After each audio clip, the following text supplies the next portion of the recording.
नमस्कार. नूतन विद्यालय शिक्षण संस्था संचलित नूतन महाविद्यालय सेलू तर्फे मी संकेत देशमुख या प्रकाशन सोहळ्यामध्ये आपणा सर्वांचं मनापासून स्वागत करतो. थोर महात्मे होऊन गेली, चरित्र त्यांचे स्मरा जरा, आपण त्यांच्या समान व्हावे, बोध सापडे हाच खरा. आज 15 ऑगस्ट. बलिदान, शौर्य, सत्याग्रह, जन आंदोलन तथा या सर्वांचे प्रत्यक्ष अप्रत्यक्ष स्वरूप फलित स्वतंत्र. आज 74 वर्षांपूर्वी देशास मिळालेले स्वतंत्र. 74व्या स्वतंत्र दिवसाच्या आपणा सर्वांस मी शुभेच्छा देतो. ज्ञानेचे नि पाडे पवित्र न दिसे, हे बोधवाक्य आत्मसात करून शिक्षण प्रसार व मूलभूत मानवी सद्गुणांची जोपासना करण्यावर प्रामाणिक श्रद्धा असलेली नूतन विद्यालय शिक्षण संस्था 1939 पासून कार्यरत आहे. आज जगभरातून हा प्रकाशन सोहळा पाहण्यासाठी आजी माजी विद्यार्थी तसेच भालेराव कुटुंबीय असा संस्थेचा संपूर्ण मोठा परिवार एकत्रितपणे उपस्थित आहे. संस्थेतर्फे मी उपस्थित मान्यवरांचे स्वागत करतो. प्रेरणा हे महाविद्यालयाचे वार्षिक अंक. विद्यार्थ्यांच्या सर्वांगीण विकासासाठी इतिहास आणि भविष्य याची विद्यार्थ्यांना सर्वच विषयांत ओळख व्हावी, गोडी निर्माण व्हावी यासाठी वार्षिकांक 52 वर्षांपासून प्रकाशित केले जात आहे. या वर्षीचा वार्षिकांक हा 52वा. अनेक दृष्टीने हा वार्षिकांक या संस्थेसाठी विशेष आहे आणि जवळीचा सुद्धा आहे. संस्थेच्या शाळेचे माजी मुख्याध्यापक, स्वातंत्र्यता सेनानी, लेखक, संपादक दैनिक मराठवाडा, कैलासवासी अनंतराव भालेराव म्हणजे आपले अण्णा यांच्या स्मृतीस आपण हा वार्षिकांक अर्पण करीत आहोत. 14 नोव्हेंबर 1919 रोजी मराठवाड्यात जन्मलेले आपले अण्णा पुढे मराठवाडा हैदराबाद मुक्ती संग्रामाचे सेनानी, धारदार लिखाण, सडेतोड विचार यांची कावड आपल्या मांदियाळीत घेऊन समाज जागृतीत अग्रणी असणारे मराठी पत्रकार म्हणजेच आपले अण्णा. 1938 चे वंदे मातरम तसेच गांधीजींसोबत चले जाव असो यांपासूनच स्वातंत्र्यता कार्यामध्ये अण्णांनी आपला कार्यकर्ता म्हणून सहभाग घेतला. ते पुढे मराठवाडा मुक्ती संग्रामात नेतृत्व असा ध्येयनिष्ठ असा आपल्या अण्णांचा प्रवास. हे दैदिप्यमान कार्य करणाऱ्या अण्णांच्या प्रतिमेस पुष्पहार अर्पण करावा अशी मी संस्थेचे पदाधिकारी तसेच प्राचार्य डॉक्टर शरद कुलकर्णी यांना विनंती करतो की त्यांनी अण्णांच्या प्रतिमेस पुष्पहार अर्पण करावा.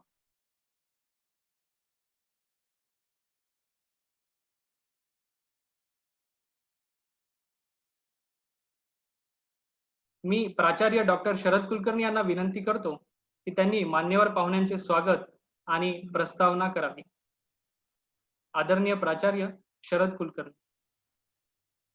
नूतन विद्यालय शिक्षण संस्थेचे अध्यक्ष डॉक्टर लोयाजी, चिटणीस श्री डी के देशपांडे गुरुजी, सहचिटणीस डॉक्टर कोठेकर सर आणि जयप्रकाशजी बिहानी. आज ज्यांना आपण मुख्य वक्ता म्हणून बोलवलेलं आहे ते या महाविद्यालयाचे माजी विद्यार्थी आणि महाराष्ट्रामध्ये अत्यंत जोमानं काम करणारे श्री विश्वंभरजी चौधरी. आज स्वातंत्र्य दिनानिमित्त आपण ज्यांना निमंत्रित केले आहे ते स्वातंत्र्य सैनिक भगीरथजी गेना.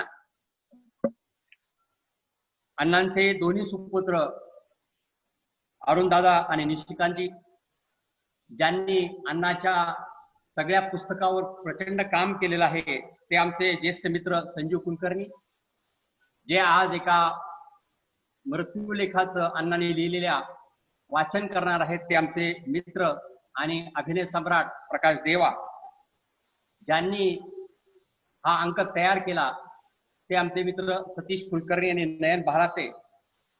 आमचे संपादक मंडळाचे सदस्य मोहन पाटील, पत्के मॅडम, पद्मावत, कनिष्ठ महाविद्यालयाचे पर्यवेक्षक नागेश कालेकर आणि जामगे आणि महाराष्ट्रातून वेगवेगळ्या ठिकाणाहून या झूमवर जॉईन झालेले आमचे सगळे हितचिंतक, या सर्वांचं मी प्रथमतः मनपूर्वक स्वागत करतो. आदरणीय विश्वंभरजीला याची कल्पना आहे की महाविद्यालयाच्या स्थापनेपासून ते आजपर्यंत सातत्यानं नियमितपणे आपल्या महाविद्यालयातून प्रेरणा या नियतकालिकाचं प्रकाशन होत असतं. हे प्रकाशन होत असताना देशातील किंवा आंतरराष्ट्रीय क्षेत्रातील जो अत्यंत ज्वलंत प्रश्न आहे, महत्वाचा प्रश्न आहे, त्याचं चिंतन करावं. अत्यंत महत्वाचा जो प्रश्न आहे त्याचं चिंतन करावं, अशा प्रकारचा प्रयत्न आपण सातत्याने करत असतो. आपण अनंतरावजी भालेराव, ज्यांना आपण सगळेजण अण्णा म्हणतो, त्यांची जन्मशताब्दी साजरी केली. आणि ही जन्मशताब्दी साजरी करत असताना आमच्या मनामध्ये असा विचार आला की नूतन विद्यालय शिक्षण संस्था ही स्वातंत्र्यपूर्व काळात स्थापन झालेली आहे आणि या शाळेचे पहिले मुख्याध्यापक म्हणून अण्णांनी काम केलेलं आहे. अण्णांच्या जीवनाची सुरुवात सेलूपासूनच झालेली आहे. स्वातंत्र्य लढ्यातील त्यांचंही योगदान महत्वाचं आहे. त्यानंतर दैनिक मराठवाड्याचे संपादक म्हणून त्यांचं कार्य अतुलनीय आहे. तेव्हा अण्णांनी केलेलं काम किंवा एकूण हा जो लढा आहे, या लढ्याची माहिती किंवा अण्णांनी संपादक म्हणून जे काही काम केलं त्या सगळ्यांची माहिती माझ्या विद्यार्थी मित्रांना व्हावी, त्यांच्या मनामध्ये प्रेरणा निर्माण व्हावी, म्हणून या वर्षीचा अंक अनंत व्रत विशेष अंक म्हणून आम्ही प्रसिद्ध करण्याचं ठरवलं. माझ्या संपादक मंडळाच्या सर्व सदस्यांनी त्याच्यासाठी अतिशय मेहनत घेतली. हे करत असताना एका भागामध्ये अण्णांनी जे काही काम केलं ते सगळं लिहिण्याचा प्रयत्न माझ्या विद्यार्थ्यांनी केला. दुसऱ्या बाजूला अण्णांनी जे काही चांगले आग्रह लिहिले होते त्यातले काही निवडण्याचा आम्ही प्रयत्न केला. पण त्याचबरोबर जे काही महाराष्ट्रात चांगले संपादक होऊन गेले, जे नामांकित होऊन गेले, त्यांचाही अल्प परिचय देण्याचा प्रयत्न माझ्या विद्यार्थी मित्रांनी केलेला आहे. त्याचबरोबर महाविद्यालयामध्ये जे काही उपक्रम होतात त्याचाही लेखाजोखा मांडण्याचं काम या सगळ्या अंकामध्ये होत असतं. थोडक्यात हा प्रेरणा जो अंक असतो ते महाविद्यालयाचं एका अर्थानं प्रतिबिंब असतं आणि म्हणून या प्रेरणा वार्षिक अंकाचं प्रकाशनही तितकाच जबरदस्त चांगल्या पद्धतीने व्हावं असा आमचा प्रयत्न होता. आणि आनंदाची बाब अशी आहे की अरुण भालेराव, निशिकांतजी भालेराव, संजीव कुलकर्णी यांना आम्ही म्हणल्याबरोबर त्यांनी मान्यता दिली. पण देत असताना ते असं म्हणाले की आम्ही तर घरचेच आहोत, याच्यावर कोणीतरी चांगलं बोलणारा एखादा चांगला वक्ता तुम्ही बोलवा. आणि मग आमच्या लक्षात आलं की ज्या विश्वंभरजी चौधरी यांना स्वातंत्र्य सैनिकाचा एक वारसा आहे आणि महाराष्ट्रामध्ये अत्यंत परखडपणे विचार मांडणारे विश्वंभरजी आहेत आणि त्यांची आणि संस्थेची आणि महाविद्यालयाची नाळ सुद्धा जोडलेली आहे. आणि आम्ही विश्वंभरजीला विनंती केली. ही विनंती केल्यानंतर आम्ही त्यांना 2-3 तारखा दिल्या, पण त्यात त्यांनी सांगितले की 15 ऑगस्ट ही सोयीची आहे, कारण अण्णांनी स्वातंत्र्य लढ्यासाठी काम केलेलं आहे आणि तोच दिवस संयुक्त आहे. खऱ्या अर्थानं त्यांनी अनेक आज उपक्रम घेतले होते पण ते सगळे रद्द केले आणि या कार्यक्रमाला त्यांनी उपस्थित राहण्याचं मान्य केलं आणि त्यामुळं या कार्यक्रमाचा दर्जा निश्चितपणे वाढणार आहे. एका गोष्टीची नोंद मी देऊन थांबणार आहे की हा अंक तयार करण्यासाठी वेळोवेळी आम्हाला जे मार्गदर्शन मिळालं ते माननीय द.रा. कुलकर्णी सरांचं. त्यांचा फोन आला नाही असा एकही दिवस झाला नाही की या अंकामध्ये काय समावेश करावं, कसं करावं, या संदर्भामध्ये त्यांनी सातत्याने आम्हाला मार्गदर्शन केलं. पुन्हा एकदा नम्रपणे सांगतो की या अंकामध्ये जे काही चांगलं आहे ते माझ्या संपादक मंडळाचं आहे, माझ्या विद्यार्थ्याचं आहे. या अंकामध्ये काही जर उणीव राहिली असेल, कारण अण्णाचं व्यक्तिमत्व उत्तुंग होतं, त्या सगळ्याच क्षेत्राला आम्हाला समर्थपणे लिहिता आलं असं नाही किंवा सगळ्याच गोष्टी मांडता आल्या असं नाही.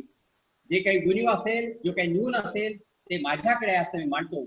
पुनश्च एकदा सर्व मान्यवरांचं मनपूर्वक स्वागत करतो आणि थांबतो. धन्यवाद. धन्यवाद.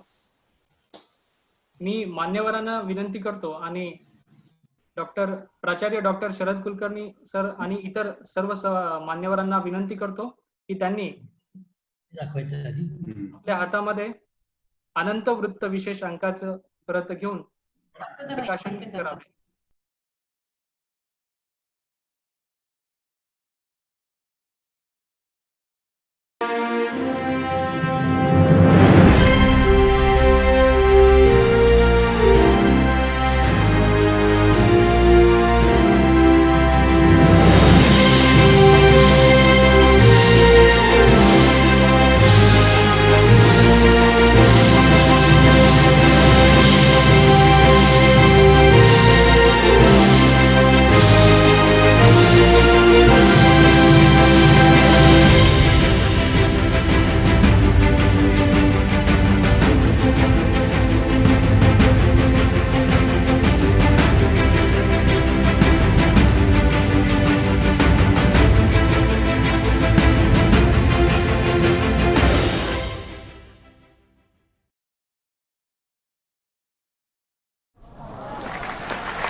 हा वार्षिकांक तयार करण्यासाठी प्रकाशक प्राचार्य डॉक्टर शरद कुलकर्णी सर, कार्यकारी संपादक doctor AC Patki, doctor Nirmala Padmavat, प्राध्यापक मोहन पाटील, तसेच विद्यार्थी संपादक मंडळ, मार्गदर्शक प्राध्यापक, मुखपृष्ठ ज्यांनी तयार केलं आहे ते नयन बारहाते, मयूर प्रिंटर्सचे प्रमुख श्री सतीश कुलकर्णी, तसेच प्रत्यक्ष अप्रत्यक्षपणे ज्यांनी ज्यांनी वार्षिकांकाच्या पूर्ततेस सहकार्य केले त्या सर्वांचे अभिनंदन करतो. प्रकाश देवा सरांना आमंत्रित करतो की त्यांनी अग्रलेखाचे वाचन करावे. प्रकाश देवा सर हे ज्येष्ठ नाट्यकर्मी, नाट्यलेखक, अभिनेता, दिग्दर्शक, निवेदक, आकाशवाणी कलावंत, अभिवाचक आहेत. ते आपल्या समोर 13 फेब्रुवारी 1982 रोजीचा नरहर कुरुंदकर महानिर्वाणानंतर जो अग्रलेख लिहिला त्याचे वाचन करून दाखवणार आहेत. श्री प्रकाश देवा सर. नमस्कार. माझ्या गुरुजनांना आणि गुरुवर्यांना माझा नमस्कार. मृत्यूच, पण मृत्यूला रडवणारा. गेला बुधवार आणि विशेषतः त्या दिवशीची संध्याकाळ एका आकस्मिक परंतु दारुण हल्ल्याची तयारी करूनच उगवली. कुरुंदकर औरंगाबादी आले आणि अवघ्या काही तासातच त्यांची प्राणज्योत निमाली. हे लिहिताना मनाला असह्य वेदना होतात. असा विपरीत प्रसंग कधी काळी येईल असं वाटलं नव्हतं. व्हावयास हवं होतं ते उलट. परंतु कुरुंदकरांच्या मृत्यूविषयीच लिहिण्याचा दुर्धर प्रसंग ओढवलाय खरा. असं काही अघटित होण्याचं तादृश कारणच नव्हतं. कुरुंदकर आता कुठेतरी 50शीत होते. परिपक्व आणि अनुभवसिद्ध जीवनाचा निवांत काळ इथून पुढचाच तर होता. परंतु म्हणतात ना की मृत्यू ही जीवन खुळण्यासाठी स्मरणीय क्षणच निवडत असतो. कुरुंदकरांचं जीवन पुष्प असंच अकाली खुडलं गेलं. त्यांच्या जीवनाच्या सूर्याला जणू माध्यान्हच माहीत होती. अस्तमान त्यांना ठाऊक नव्हता. जगातील बहुतेक बुद्धिमंतांनी सायंकाळ बघितलीच नाही. त्यांची जीवन प्रखर माध्यान्हाचा माथा चढून तेथेच अंतर्धान पावली. अशा देदीप्यमान जीवनात कुरुंदकरांचा अंतर्भाव झाला. हे जरी स्वाभाविक आणि योग्य होतं तरी या माणसाच्या मृत्यूने मराठवाड्यातीलच नव्हे तर अखिल महाराष्ट्रातील असंख्य स्त्री पुरुषांच्या काळजाला खरं पाडली.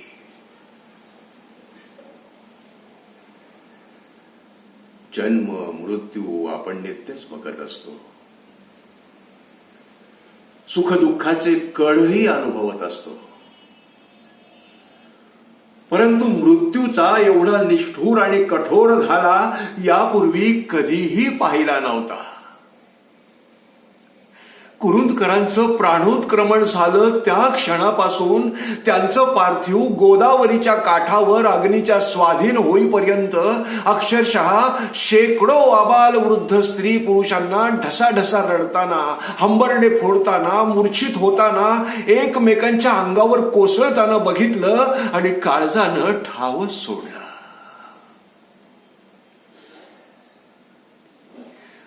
रडणारे, शोक विवंस आलेले, शोक सागरात बुडालेले वगैरे शब्द आपण अन्य वेळी सवयीचा भाग म्हणून वापरतो. पण कालचा गुरुवार नांदेडमध्ये उगवला आणि मावळला तो अतीव कारुण्य देऊन आणि घेऊनच. कुरुंदकरांचा मृत्यू आकस्मिक होता, करुण होता, दुःखद होता वगैरे शब्दांच्या संहती वर्णनाला अपुऱ्या आहेत. ही घटनाच इतकी करुण आणि वेदनेनं चिंब झालेली होती की कुरुंदकरांचं जीवन हिरावून नेणाऱ्या त्या मृत्यूलाही या विलक्षण मृत्यूने नक्कीच रडवलं असणार.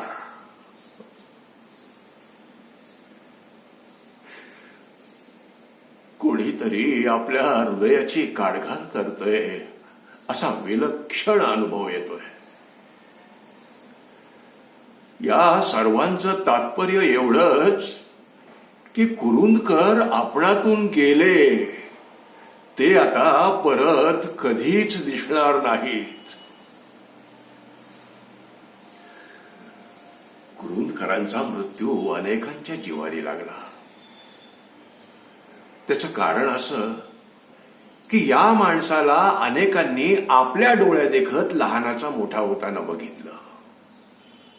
एक अवखळ विद्यार्थी, एक धुंदीचा तरुण, एक वाचनवेडा पीर, वादविवादात हार न मानणारा तरकटखोर, एक आदर्श शिक्षक, एक निष्णात प्राध्यापक, एक लोकप्रिय प्राचार्य, एक व्युत्पन्न बुद्धीचा प्रचंड व्यासंगाचा एक विद्वान, अशा विविध रूपात कुरुंदकर यशाच्या शिखराकडे जाताना आपण बघितलेत.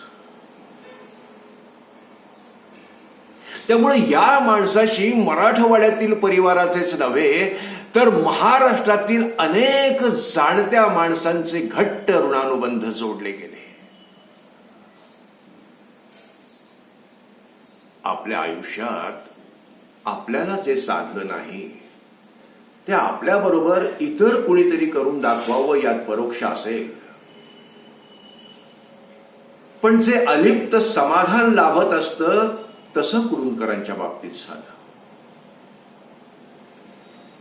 मराठवाड्यात म्हणून अनेकांना असं वाटत आलंय आणि वाटत राहिलंय की आपल्यातलं जे काही उत्तम उन्नत भविष्य असेल त्याचे प्रतीक कुरुंदकर होते. मराठवाड्यात त्यांच्याविषयी लहान मोठ्यांच्या मनात जी भूषणाची, गौरवाची आणि अभिमानाची भावना आढळते तिच्या मागे हेच कारण होतं. अनेक लोक कुरुंदकरात आपलंच उन्नयन बघत होते. अध्यापक आणि विद्यार्थी, कॉलेजेस आणि विद्यार्थी यांचे संबंध हल्ली धड राहिलेले नाहीत. कुणी कुणाला विचारत नाही. अशा परिस्थितीत कुरुंदकर सरांसाठी ओक्साबोक्षी रडणारे विद्यार्थी आणि विद्यार्थिनी बघितल्या आणि कुरुंदकरांच्या अध्यापन कौशल्याची पावतीच मिळाली. नरहर कुरुंदकर संपत्तीने संपन्न नसतील, नसू देत, परंतु विद्यार्थ्यांच्या प्रेमाची संमती त्यांच्या इतकी क्वचितच इतर कुणाला लाभली असेल. प्रत्यक्ष त्यांच्या वर्गात, अगर कॉलेजात त्यांचे विद्यार्थी नसणारे परंतु त्यांना आपले गुरु मानणारे महाराष्ट्रभर असंख्य विद्यार्थी आहेत. त्यांचीच मुलं म्हणजे विद्यार्थी सांगतात की सरांच्या तासाला आम्ही धावत जात असू आणि संगीताची मैफिल ऐकावी त्या तन्मयतेनं त्यांची व्याख्यानं ऐकत असू. त्यांच्याच एका विद्यार्थ्यानं सांगितलं की बुद्धीवर संदेहाचं जळमट जमू लागलं की आमच्यापाशी एक जालिम उपाय होता. आम्ही गुरुजींची भेट घेत असू आणि संदेह रहित होऊनच परतत असू. नरहर कुरुंदकरांच्या व्यासंगाला सीमा नव्हती. साहित्य, संगीत, राज्यशास्त्र, तर्कशास्त्र, तत्वज्ञान, इतिहास, समाजशास्त्र, धर्मशास्त्र इथपासून वात्सायन, वेद, उपनिषदे आणि रहस्य कथा इथपर्यंत त्यांच्या स्वैर भराऱ्या चालत असत. त्यांच्या खास आवडीचा आणि व्यासंगाचा विषय कोणता हे सांगणं तसं कठीणच. आम्हाला आठवतं, मराठवाडा दिवाळी अंकात त्यांनी बेंद्रे यांच्या संभाजी या ग्रंथाचं टीकात्मक विश्लेषण केलेलं होतं. एकदा त्यांच्याबरोबर पुण्याच्या भारत इतिहास संशोधक मंडळात जाण्याचा योग आला. शेजवलकर, ओतूरकर, पोद्दार वगैरेंसारख्या दिग्गजांशी कुरुंदकरांनी झटाक्या घेतल्या. पोद्दार त्यांच्या पाठीवर थाप मारून वात्सल्यानं म्हणाले होते की ओ कुरुंदकर, तुम्ही कुशाग्र बुद्धीचे आहात, तुमचं भवितव्य उज्ज्वल आहे. कैलासवासी काकासाहेब नवरे यांना तर कुरुंदकर बोलायला उभे राहिले की कौतुकानं भरूनच यायचं. आचार्य भागवत हैदराबादी आले होते. कालिदासाच्या शाकुंतलावर त्यांची 2-3 व्याख्यानं झाली. आचार्यांची ओघवती वाणी आणि त्यांचा जबर व्यासंग यांचा सुरेख संगम म्हणजे त्यांची ती व्याख्यानं. कुरुंदकर तेव्हा इंटर सायन्सला वारंवार नापास होणारे एक विद्यार्थी होते. इच्छा नसूनही त्यांचं एक पत्र आचार्य भागवतांनी शाकुंतलाविषयी केलेल्या प्रतिपादनावर काही आक्षेप घेणारं आम्ही तेव्हा छापलं होतं. आता आचार्य आपली कान उघडणी करणार अशी भीती वाटत होती. आचार्यांची भेट झाली तेव्हा त्यांनी मुद्दाम हे कुरुंदकर कोण म्हणून चौकशी केली. त्यांच्या आक्षेपांची आस्थेवाईकपणे दखलही घेतली.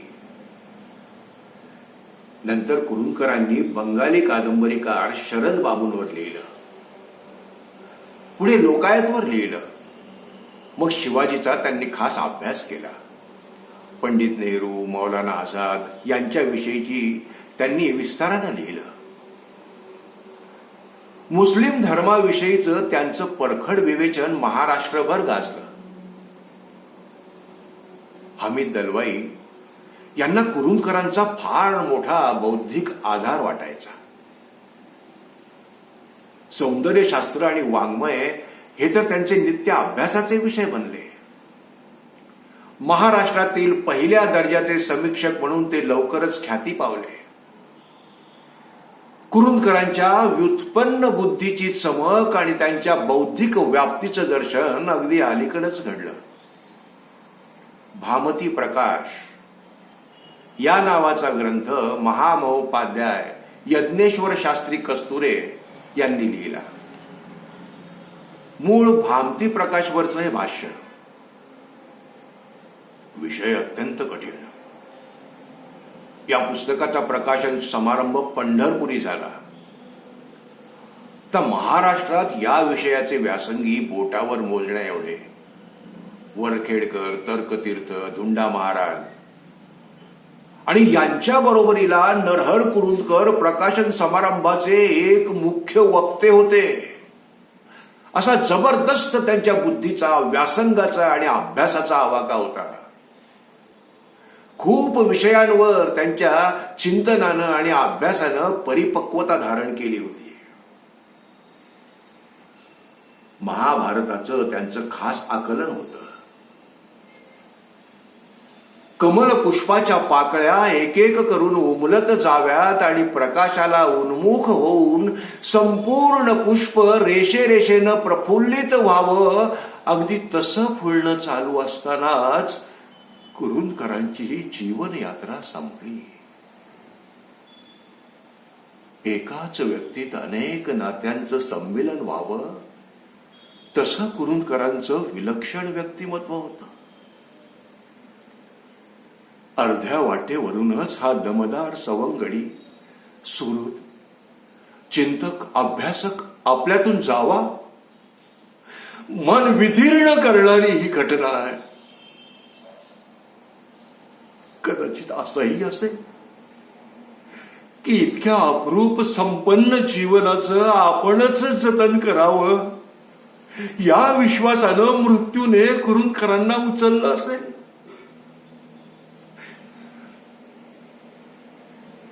ते काही असो, त्यांच्या मृत्यूने खरोखरच फार मोठी हानी झाली आहे. वृद्ध माता पिता, बंधू, जन्मभर त्यांची साथ करणारी त्यांची पत्नी, एकुलता एक मुलगा, 2 मुली, जावई, एक अविवाहित मुलगी, यांच्यासाठी तर आभाळच फाटलं. त्यांच्यासाठी शब्दच नाहीत. त्यांना हे संकट सोसण्याचं सामर्थ्य मिळो,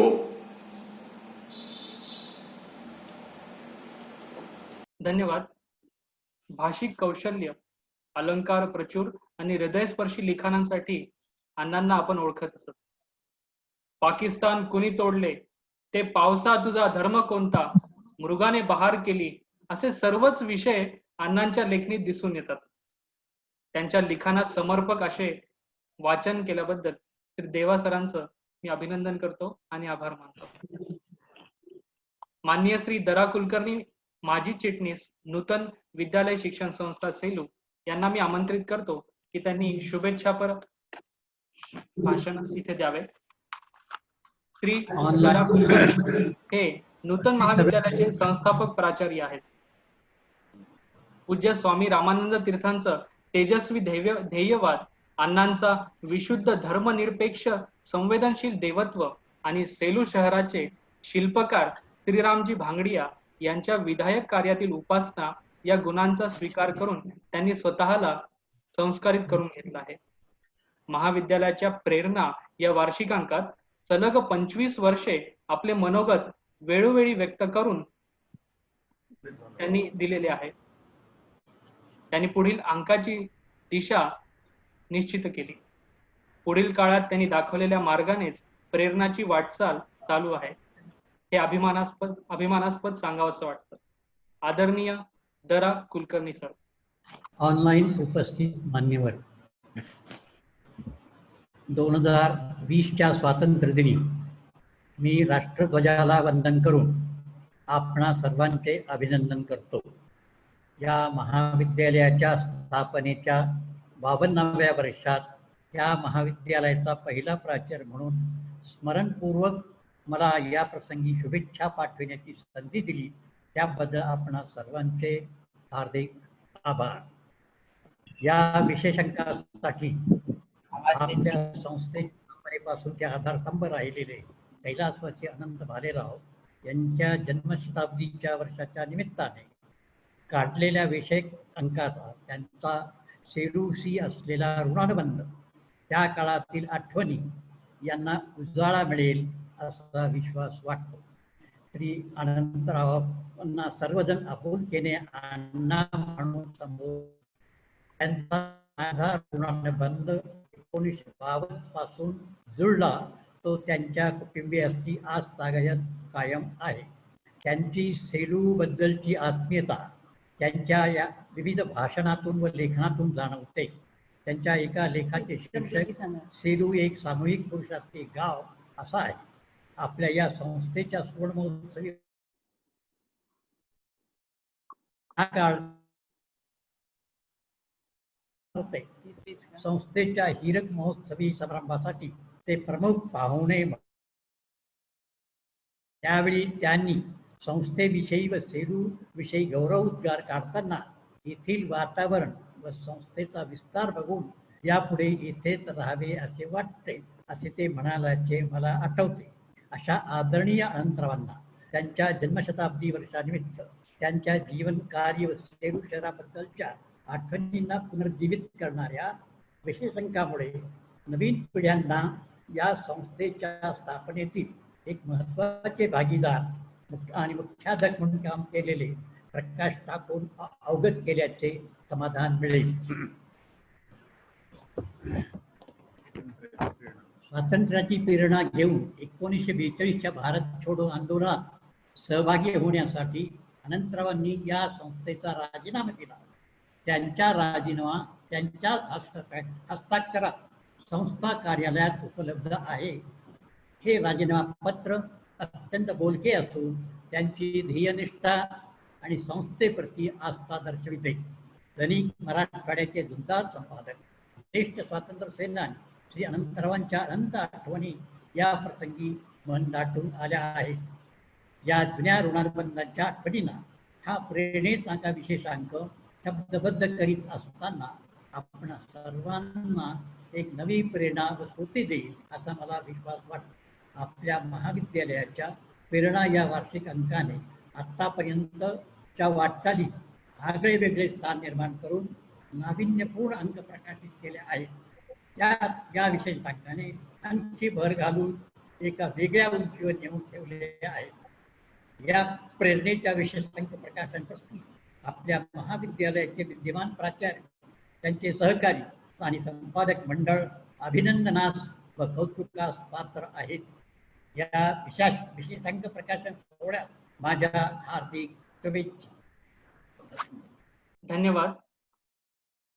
यानंतर मी अण्णांचे ज्येष्ठ चिरंजीव अभियंते माननीय श्री अरुण भालेराव यांना आपले मनोगत व्यक्त करण्यासाठी आमंत्रित करतो. निवृत्त अभियंता असलेले अरुण भालेराव हे विधायक परंपरा आणि प्रागतिक विचारांनी भारलेले एक संवेदनशील व्यक्तिमत्व. भालेराव कुटुंबातील ज्येष्ठ सदस्य या नात्याने संस्कारशील वारसा पुढे नेण्यासाठी ते अहर्निश प्रयत्नशील आहेत. माननीय श्री अरुण भालेराव. नमस्कार. आपण मला या कार्यक्रमास बोलावले त्याचा मला खूप आनंद आहे. आभारी आणि त्यासाठी मी अशात बऱ्याच वर्षात मी सेलूला आलेलो नसलो तरी मला चांगलं आठवत आहे की मी शाळेत असताना 5वी ते 8वी दरवर्षी उन्हाळ्याच्या सुट्टीत सेलूला येत असे. विनायकरावांच्या घराच्या लादणीत म्हणजे बेसमेंट मध्ये मी उन्हाळ्याच्या गरमीत भरपूर वाचन केलेलं मला आठवत आहे.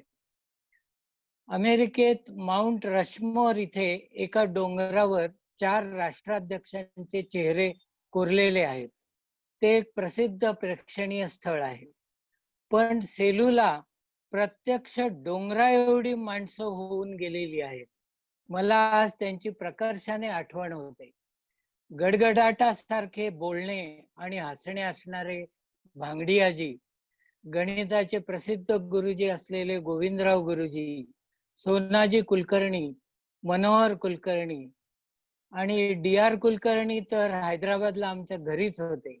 त्यांच्या उच्च शिक्षणाबरोबर मला माझ्या शाळेचा अभ्यास करण्याचे भाग्य लाभले होते. प्रसिद्ध वकील व पुढारी विनायकराव चारठाणकर, त्यांच्या तडफदार व कर्तृत्ववान पत्नी गीताबाई चारठाणकर, बंधू किशनराव चारठाणकर, ही सगळीच माणसे अगदी डोंगरा एवढ्या कर्तृत्वाची होती. अशा माणसात माझ्या वडिलांना अनंतरावांना काम करायला मिळाले ही मोठी भाग्याची गोष्ट आहे. आजकालच्या वातावरणाच्या पार्श्वभूमीवर हे एवढ्या मोठ्या लोकांचे सेलूला एकत्र येणे यात मला मोठा दैवी संकेत दिसतो आहे. या प्रभूतींच्या कार्याने वास्तव्याने सेलूचे हे महाविद्यालय अतिशय पवित्र झालेले आहे. त्यांच्या त्यावेळच्या वावराने ही वास्तू ही प्रेरित झालेली आहे. या कार्यक्रमाच्या निमित्ताने मी सगळ्या विद्यार्थ्यांना सांगू इच्छितो की तुम्ही फार भाग्यवान आहात. अशा वास्तूत व परंपरेत शिकता आहात. याचा भरपूर लाभ घ्या, भरपूर शिका, वाचा. महाविद्यालयाचा व सेलूचा लौकिक वाढवा. ह्या प्रसंगी माझ्या तुम्हाला शुभेच्छा आहेत व असेच आणखी उपक्रम राबवा व त्यासाठी मी माझ्यातर्फे एक छोटीशी देणगी जाहीर करतो. मी 11,000 रुपये देऊ इच्छितो. अनेक अनेक शुभेच्छा. थँक्यू. धन्यवाद. अण्णांनी नेहमीच मित्र परिवार तथा सर्व पक्षीय मित्र परिवार आणि ऋणानुबंध यांना नेहमीच महत्व दिले. सेलूला तर ते आचराची कुपी असे सांगत. धन्यवाद. यानंतर मी श्री निशिकांत भालेराव यांना आमंत्रित करतो. अनंत भालेराव यांचा पत्रकारिता क्षेत्रातील लौकिक उजळविण्यासाठी निशिकांत भालेराव यांनी घेतलेले परिश्रम मोलाचे आहेत. माती आणि शेती हा येथील सर्वसामान्यांचा जिव्हाळ्याचा प्रश्न आहे.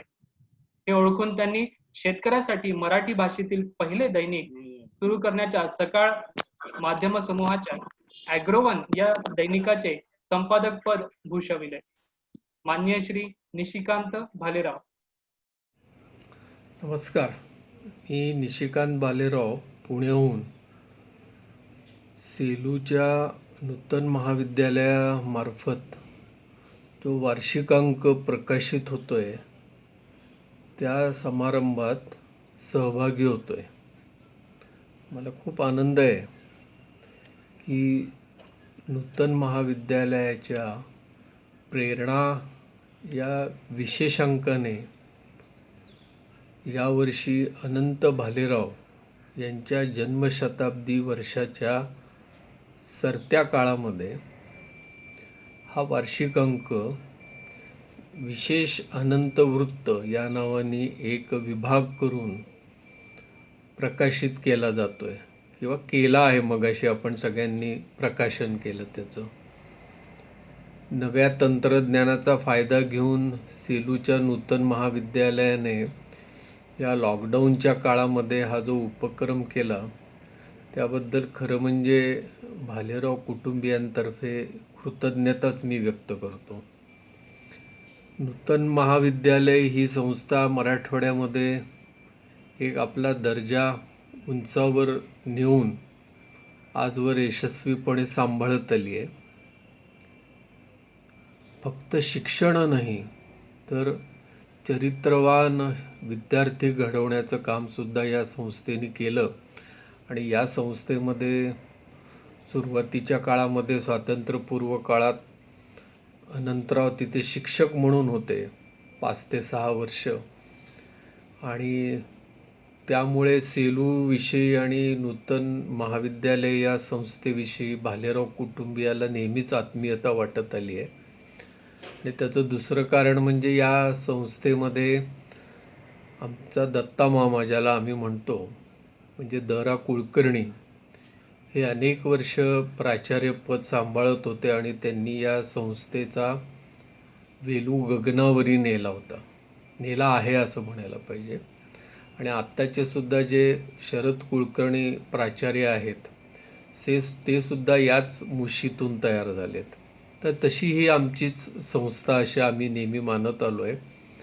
आणि प्रेरणा हा वार्षिक अंक हा केवळ यावर्षीच चांगला निघाला आहे असं म्हणता येणार नाही. तर गेल्या 50 वर्षांपासून प्रेरणाचे अंक जर का आपण पाहिले सगळ्यांनी तर ते उत्तमोत्तम निघालेले आहेत.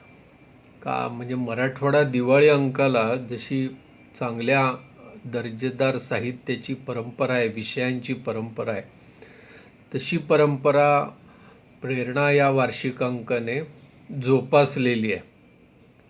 आणि हा यावर्षीचा जो विशेषांक अनंत वृत्त विशेष म्हणून समाविष्ट केला आहे त्याच्यामध्ये अनंतरावांच्या काही 4 निवडक अग्रलेखांचा समावेश आहे.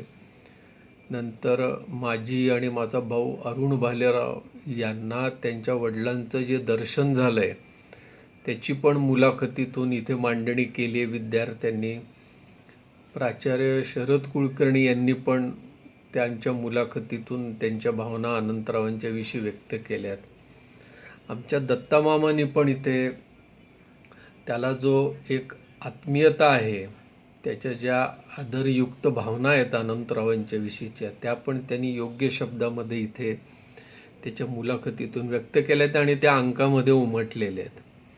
या अंकाचं आणखीन एक वैशिष्ट्य असं म्हटलं पाहिजे की याच्यामध्ये वृत्तपत्रांचं या निमित्ताने म्हणजे अनंतराव हे देहवादी पत्रकार होते, झुंजार पत्रकार होते, त्या निमित्ताने मराठी वृत्तपत्र सृष्टीचा पण एक आढावा काही विद्यार्थ्यांनी आणि प्राध्यापकांनी घेतलेला आहे, तो या अंकामध्ये समाविष्ट केला आहे. त्याच्यामुळे हा अंक सर्वसमावेशक झालेला आहे.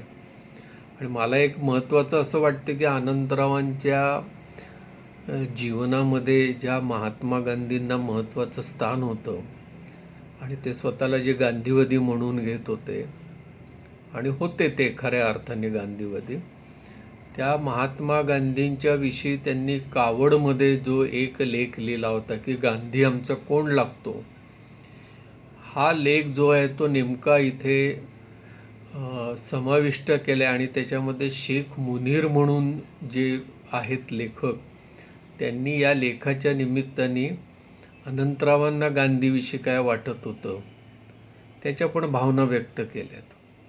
हा लेख त्याच्यामध्ये घेऊन मला असं वाटतं की प्रेरणाला खऱ्या अर्थाने एक निश्चित अशी दिशा संपादक मंडळांनी दिलेली आहे. या अंकामध्ये ज्या प्राध्यापक विद्यार्थ्यांनी अनंतरावांना समजून घेण्यासाठी जे प्रयत्न केले ते मला असं वाटतं की फार महत्त्वाचे आहेत. आणि त्याच्याबद्दल सेलूच्या नूतन महाविद्यालयाचे विद्यार्थी संपादक मंडळाचे, प्राध्यापक संपादक मंडळांचे, प्राचार्यांचे आणि संचालकांचे सुद्धा मनापासून मी भालेराव कुटुंबियांतर्फे आभार मानतो आणि कृतज्ञता व्यक्त करतो. आज या संस्थेचा जो प्रसार झाला आहे, विस्तार झालेला आहे, त्याच्यामध्ये अनंतरावांचा प्रारंभीच्या काळातला हातभार होता असं मी जसं म्हणतोय, त्याचप्रमाणे मला आज प्रामुख्याने आठवण होती आहे ती म्हणजे स्वातंत्र्यसैनिक विनायकराव चारठाणकर, गीताबाई चारठाणकर, सोनाजी गुरुजी, मंडलिक गुरुजी, श्रीरामजी भांगडिया, असे कितीतरी लोक आहेत की ज्यांनी या संस्थेचा पाया रचला आणि राष्ट्रीय चारित्र्य घडवण्यासाठी म्हणून एक फार मोठी चळवळ स्वातंत्र्याच्या पूर्वी आणि स्वातंत्र्याच्या नंतरसुद्धा त्यांनी प्रयत्न केलेला आहे. आणि या प्रयत्नामध्ये आजही सेलूचे नूतन महाविद्यालय ज्या कणखरपणे आणि आधुनिकपणे उभं राहिलं आहे त्याबद्दल मला स्वतःला खूप आनंद होतो. हा विशेषांक प्रेरणेचा अनंत भालेराव जन्मशताब्दीच्या निमित्ताने आपण जो काढला त्याबद्दल मी मनापासून आपले आभार मानतो, कृतज्ञता व्यक्त करतो आणि या कार्यक्रमास शुभेच्छा पण देतो. नमस्कार. खूप खूप धन्यवाद. जो समाजकार्य करताना स्वतःला विसरून जातो त्याला लोक कधीही विसरत नाहीत, असे अण्णांचे वर्णन त्यांच्या मृत्यूलेखात संपादक गोविंद तळवडकर यांनी केले आहे. धन्यवाद निशिकांतजी, आपण केलेले मार्गदर्शन आमच्यासाठी खूप मौल्यवान आहे. थँक्यू. यानंतर मी आपले आजचे प्रमुख पाहुणे वक्ते, आपल्या संस्थेचे माजी विद्यार्थी व सामाजिक कार्यकर्ते मान्य श्री विश्वंभर चौधरी यांना आमंत्रित करतो.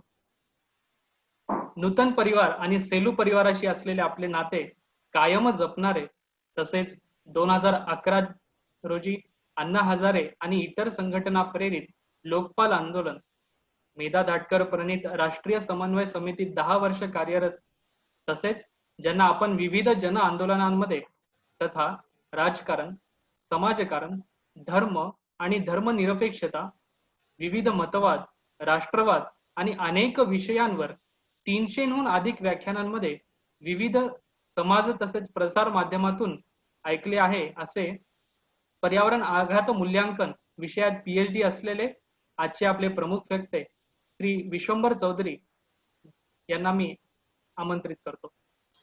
सगळ्यांना माझा नमस्कार. संस्थेचे अध्यक्ष लोया सर, प्राचार्य शरद कुलकर्णी सर, मला अतिशय आदरणीय असलेले माझे फिलॉसॉफर अँड गाईड असं ज्यांना म्हणतात ठेकर सर मला दिसतात तिकडे, DK कुलकर्णी सर, हा विषय आपण बोलणार आहोत. त्यांचे तिन्ही सुपुत्र इकडे आहेत. त्यातल्या योगायोगाने माझी वेगवेगळ्या क्षणी दादांची माझी ओळख किस्त्रीमानी किर्लोस्करला मी सहलेखक म्हणणार नाही पण एका वेळेला लिहित होतो त्या निमित्ताने झाली. अशोक दादांची माझी ओळख त्यांनी मला सरस्वती भवन मध्ये बोलवलं होतं तेव्हा झाली. आणि निशिकांत दादांचे सारखंच मार्गदर्शन मला इथं पुण्यामध्ये लाभतं. आम्ही वेगवेगळ्या विचारवेध सारख्या वेगवेगळ्या ऍक्टिव्हिटीच्या वेळी आम्ही सतत भेटतो, बोलतो आणि हे तिघही आज इथं उपस्थित आहेत, त्याचं मला खरंच खूप आनंद झालेला आहे. सतीश कुलकर्णी सर, मला दरा कुलकर्णी सरांच्या शेजारी रविदादा सुद्धा दिसत आहेत आणि ज्यांच्या मृत्यूलेखाचा इथे देवा सरांनी फार चांगलं वाचन केलं आदरलेखाचं. विश्वास कुरुंकर, नरहर कुरुंकरांचे चिरंजीव, नरहर कुरुंकरांच्या वरचा मृत्यूलेख त्यांनी इथे वाचला. असा आहे की नरहर कुरुंकरांचे चिरंजीव माझे मित्र विश्वास कुरुंकर हेही आता इथे आपल्यामध्ये सगळ्यांमध्ये उपस्थित आहेत. तर खूप चांगलं वाटतंय माथाने आज मी भाषण करणारच नाही आणि ही सगळी घर काही दुसरं कोणी नाही. सेलूच्या संस्थेचे विद्यार्थी आपल्या सगळे आहेत, सेलूच्या संस्थेचे इतर मान्यवर सुद्धा आहे. आणि म्हणून खरं भाषण करण्याचा हा प्रसंग नाही, त्यातल्या त्यात माझी निवड केली हा खरं म्हणजे माझाच गौरव एक प्रकारे आहे की अनंतराव काकांच्या वरती बोलायला माझी जर निवड होत असेल तर तो माझ्यासाठी खरं गौरवाचा भाग आहे असं मी मानतो. बोलण्याची योग्यता कितपत असावी, तर कधी पण प्रेम हे फार श्रेष्ठ गोष्ट आहे आणि म्हणून मला असं वाटतं की मी हा विषय बोलावा असं सगळ्यांना वाटलं, त्याबद्दल मी तुमचे आभार मानतो. एका गोष्टीबद्दल मला सेलूच्या आपल्या कॉलेजच्या संपादक मंडळाचं, प्राचार्यांचं सगळ्यांचं अभिनंदन करायचं आहे. ते असं की हे सगळं जन्मशताब्दी वर्ष संपत असताना सुद्धा अनेक कार्यक्रम करायचे राहून गेले. जानेवारीमध्ये आम्ही नरहर कुरुंदकरांवरचं व्याख्यान इथे जनसहयोग ट्रस्ट आणि नरहर कुरुंदकर अध्ययन संस्था यांच्या वतीने आम्ही पुण्यात घेतलं आणि त्यानंतर माझं निशिकांत दादांशी बोलणंही झालं की आपण आता अनंतराव काकांवरती एखादा कार्यक्रम घेतला पाहिजे. तर मार्च एप्रिलच्या मध्ये त्याचं नियोजन होतं आणि त्याच दरम्यान हे वैश्विक संकट आपल्या सगळ्यांवर आलं आणि म्हणून तो कार्यक्रम होऊ शकला नाही. तर थोडक्यात असं की पुण्याला जे करायला जमलं नाही ते सेलूनी करून दाखवलं असं आता म्हणायला पाहिजे आणि त्यासाठी सगळ्यांचं अभिनंदन करायला पाहिजे. माझा आवाज येतोय का तिकडे Sanket? Yes please continue. Yes thank you. Perfect.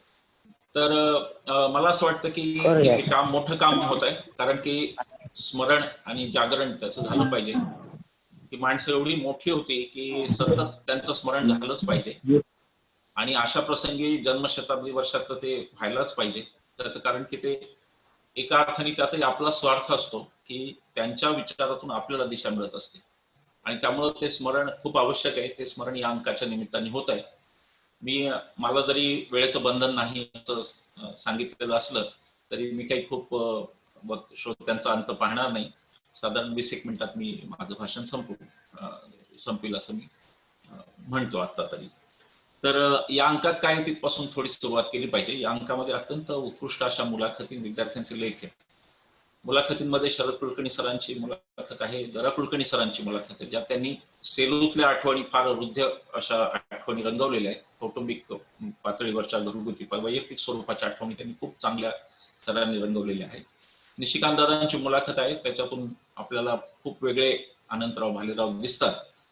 Nishikant दादांनी अनेक वेळा माझ्याशी पण अनेक गोष्टी मी त्यांच्याकडून मला कळल्या आहे आणि ती पण मुलाखत अतिशय छान आहे. कामतीकर सरांची एक मुलाखत आहे. आता फक्त दुर्दैवाचा भाग असा की कामतीकर सरांनी हा लेख लिहिला आणि त्यानंतर ते आपल्यातून निघून गेले असं मला वाटतं. म्हणजे हा लेख लिहिण्याच्या नंतर ते गेले आणि त्यानंतर त्यांच्या श्रद्धांजलीपर असा एक विश्वास वसेकर सरांचा पण लेख त्यामध्ये आहे. मी कामतीकर सरांना श्रद्धांजली वाहतो आपल्या सगळ्यांतर्फे. आज ते खरं कार्यक्रमाला असते तर खूप आनंद वाटला असता, परंतु तो काही खरं नियतीच्या मनात नव्हतं असं दिसतं. या अंकात विद्यार्थ्यांनी मला जे आवडलं ते असं की अनंतराव भालेराव यांच्या परिघात राहून सुद्धा आणि अनेक प्रकारच्या त्यांनी हाताळलेल्या विषयांबद्दल पण लिहिलंय आणि विद्यार्थ्यांनी स्वतंत्रपणे व्यक्ती स्वातंत्र्यावरती, अभिव्यक्ती स्वातंत्र्यावरती खास करून काही लिहिलंय पत्रकारितेच्या अंगाने. मला ते खूप आश्वासक वाटतं. त्याचं कारण की उद्याचे अनंतराव भालेराव हे तिथूनच होणार आहे आणि म्हणून अत्यंत आश्वासक असा हा अंक पीडीएफचा जो मला सतीश कुलकर्णी सरांनी पाठवला तो मला वाटला आणि त्यामुळे मी पहिल्यांदा सगळ्यांचं अंक तयार करणाऱ्यांचं मी पहिल्यांदा त्यांचं अभिनंदन करतो. संपादक मंडळाचं अभिनंदन करतो, संस्थेचं अभिनंदन करतो. योगायोग छोटासा सांगितला पाहिजे असं की प्रेरणाचा संपादक होण्याची संधी मला मिळाली. दरा कुलकर्णी सरांच्या मार्गदर्शनाखाली मलाही प्रेरणाचं काही 2 वर्ष काम करता आलं आणि त्या अर्थाने म्हणून मी काही पाहुणा नाही. माझा जरी उल्लेख प्रमुख पाहुणा वगैरे होत असला तरी तो बहुतेक मी पुण्याला राहतो एवढ्याच एका कारणाने होतो. बाकी मी काही संस्थेसाठी पाहुणा नाही हे मी आवर्जून सांगू इच्छितो. आज अनंतराव काकांच्या स्मरण करण्याचा दिवस आहे. त्याचबरोबर मला असं वाटतं की सेलू ह्या शहरामध्ये एक अशी साखळी अशी आहे की त्या साखळीची सलगता कधीच तुटणार नाही, ती तोडता येणार नाही. म्हणून हा दिवस श्रीरामजी भांगडिया यांचंही स्मरण करण्याचा आहे. हा दिवस विनायकराव चाठणकर मामांचा स्मरण करण्याचा आहे. हा दिवस गोविंदराव गुरुजींचंही स्मरण करण्याचा आहे. हा दिवस सोनाजी गुरुजींचं स्मरण करण्याचा आहे आणि मंडलिक गुरुजींचं स्मरण करण्याचा सुद्धा हा दिवस आहे असं मला वाटतं. आणि म्हणून एका अर्थानं हे बोलत असताना एका परंपरेला जेव्हा आपण एक परंपराच मोठी सांगत असतो, बोलत असतो, तेव्हा एक दडपण पण येत असतं. तसं ते आता माझ्यावरही आहे, कारण ज्यांनी आपल्याला शिकवलं तेच जर श्रोते म्हणून समोर असतील तर कोणावरही दडपण येणार हे अगदी साहजिक आहे. आणि त्यातून सेलूची जी परंपरा आहे त्याचं मला नेहमी आकर्षण वाटलेलं आहे. मी वेळोवेळी त्यावर वेगवेगळ्या माध्यमांमधून लिहित आलो की त्या परंपरेचा जो मूळ म्हणजे जो केंद्रबिंदू आहे तो त्याग हा आहे. आणि त्या त्यागातून ही सगळी व्यक्तिमत्व आपल्याला स्मरणीय झाली आहेत. आपण त्यांचं स्मरण सतत करत असतो. संस्थेबद्दल मी काही फार बोलावं असं नाही. मी माझे विद्यार्थीच आहे, त्यामुळे आपल्याच घराचं कौतुक आपण काही करण्यात फार अर्थ नाही. परंतु मला विश्वास आहे की ज्या पद्धतीने संस्थेचं काम आजही चालतं, जी वाट कुलकर्णी सरांनी घालून दिली, मला कोठेकर सरांनी नंतर सांभाळली त्याची धुरा, आणि आता शरद कुलकर्णी सरांपर्यंत तो वारसा आलेला आहे. मला खात्री आहे की आपल्या संस्थेचा जो नावलौकिक आहे, म्हणजे राष्ट्रीय चारित्र्य शिकवणारी संस्था असा आपला उल्लेख केला जातो, आणि आपल्या संस्थेमध्ये शिक्षणाबरोबर चारित्र्य सुद्धा शिकवलं जातं, ज्याचा मला खरोखर माझे विद्यार्थी म्हणून खूप अभिमान आहे. आणि मी असं म्हणतो आणि असं नेहमी मानतो की संस्थेचा फार मोठा वाटा हा आपल्यासारख्यांना घडवण्यात आहे, आणि संस्थेबद्दल सुद्धा मी कृतज्ञता व्यक्त करतो. आनंदराव काकांच्या बद्दल एखाद्या व्यक्तिमत्वात खूप गोष्टी दडलेल्या असतात. तसं ते काय काय होते असं जर आपण पाहिलं तर ते सत्याग्रही होते, ते पत्रकार होते, ते शिक्षक होते, मुख्याध्यापक होते, ते संपादक होते, ते चांगले संघटक होते. संस्था ज्या महाराष्ट्र परिषदेचं त्यांचं काम पाहिल्यानंतर लक्षात येते की त्यांनी संघटन सुद्धा उत्तम संघटक म्हणून त्यांनी एक भूमिका बजावलेली आहे. आणि ते साहित्यिक पण होते. यातल्या साहित्यिकावर बोलण्याचा काही फार माझा अधिकार नाही, कारण मी काही त्यांच्या साहित्याचं रसग्रहण करू शकेल असं नाही, माझी ती मर्यादा आहे. मी काही साहित्यिक प्रांतातला माणूस नाही. परंतु चळवळीतले सत्याग्रही म्हणून त्यांचं काही मूल्यमापन, संपादक म्हणून काही त्यांचं मूल्यमापन हे करण्याचा मी थोडाफार मात्र प्रयत्न अगदीच करू शकतो. म्हणजे मी सगळं मूल्यमापन करेल असं नाही, ही मोठी माणसं होती फार, पण तरी तो प्रयत्न मात्र मी करणार आहे असं मी ठरवले आहे. कावड नावाचा जो त्यांचा आहे तो माझा विशेष आवडता, तो अग्रलेखांचा संग्रह आहे. आणि अग्रलेखांमध्ये किती व्हरायटी असू शकते, केवढं वैविध्य असू शकतं ते त्या कावडमधून दिसतं. परंतु मला इथं पुन्हा कृतज्ञतापूर्वक सांगायला पाहिजे की विनायकराव चारठाणकर जे माझ्या आजीचे भाऊ होते, माझे चुलत आजोबा होते, तर विनायकराव चारठाणकर यांच्याकडून मला ह्या सगळ्या मंडळींच्या बद्दल खूप माहिती मिळाली. ते माझे बरेच अभ्यासवर्गच एक प्रकारे घ्यायचे असं म्हटलं तरी हरकत नाही. तर त्यांनी जे सांगितलं आणि नंतर जे पुस्तकातून वाचलं त्यानुसार मला जे काही सगळ्यात जास्त आकर्षण आहे अनंतराव काकांचं, ते त्यांच्या सत्याग्रही असण्याचं आहे. एक माणूस 19व्या वर्षी पहिला सत्याग्रह करतो, ही माझ्यासाठी फारच मोठी गोष्ट आहे. तो आकर्षणाचा सर्वोच्च माझ्या दृष्टीने बिंदू आहे. एक सत्याग्रह ते वंदे मातरमचा सत्याग्रह त्यांनी इंटरच्या दुसऱ्या वर्षाला असताना केला, म्हणजे 12वीत असताना साधारण केला. तेव्हा ते 19 वर्षांचे होते. म्हणजे ही गोष्ट फार विलोभनीय आहे की एक पारतंत्र्याच्या काही वेदना असतात त्याच्यामधून स्वातंत्र्याच्या प्रेरणा होतात आणि जी तरुण पिढी तयार होते. मला असं वाटतं की 19व्या वर्षी सत्याग्रह आणि त्याच्यानंतर अटक आणि अटकेनंतर 3 वर्षाचा कारावास, ही गोष्ट सोपी नाही. 19 वर्षाचा मुलगा जर कारावासात 3 महिने काढत असेल तर ती गोष्ट अजिबात सोपी नाही. खरं त्यांना शिक्षा 2 वर्ष आणि 2 महिन्याची आणि एक दंड काही झाला होता, तो त्यांनी दंड भरायचा नाकारला. पुन्हा गांधीजींचाच रस्ता की मी जे सांगतो हे सत्य आहे, मी करतो हे सत्य आहे, त्यामुळे मी दंड भरण्याचा प्रश्न येत नाही, म्हणून 1 वर्ष 1 महिना अधिक जेलमध्ये काढणं हा तो मला आजचा सत्याग्रह ही नवलाईची गोष्ट आहे असं मला वाटतं. खूप कमी लोकांचं देशामधल्या आपल्याला या वयात सत्याग्रह सुरू केलेला आपल्याला दिसेल. त्या सत्याग्रहाचा परिणाम असा की त्यांचं उर्दू शाळेतून नाव काढलं आणि पुढे ते नागपूरला जाऊन इंटर झाले, आपल्याला सगळ्यांना माहिती. सेलूला ते 1938 साली शाळेला आपल्या नूतन संस्थेत आले आणि तिथून त्यांनी कामाला सुरुवात केली आणि सेलूत 6 वर्ष त्यांची सेलूतली होती. आणि सेलूचा त्यांचा ऋणानुबंध सगळं आपल्याला सगळ्यांना इथे असलेल्यांना ज्येष्ठांना माहितीच आहे. तरुण पिढीसाठी सांगितलं पाहिजे की 6 वर्ष ते शाळेत होते, मुख्याध्यापक होते.